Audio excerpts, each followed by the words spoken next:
మీరు గుర్తించాల్సిన విషయం ఏంటో తెలుసా? సాతానుడు శక్తివంతుడే, లోకము శక్తి కలిగిందే. ఎవరైనా చెప్పిస్తే నాకు శాపాలు తగులుతాయి, ఫలానా రోజు పాటించకపోతే నాకు ఏదైనా నష్టం వస్తుంది, ఇలా ఆలోచన చేస్తున్నారు కదా.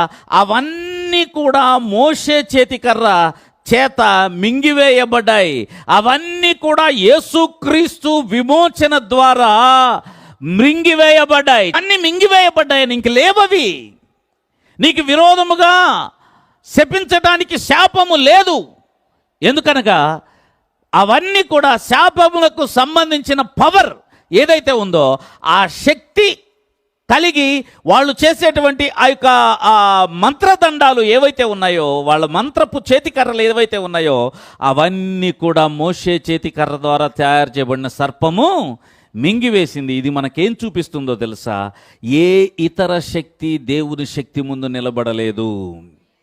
ఏ శాపము దేవుని బిడ్డలకు వ్యతిరేకంగా రాదు. గుర్తుంచుకోండి, రాదు రాదు రాదు అంతే.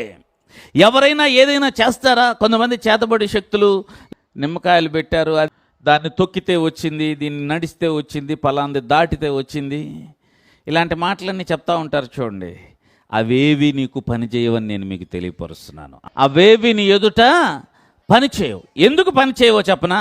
దేవుని శక్తి మిగతా వాటన్నిటినీ మింగివేసింది.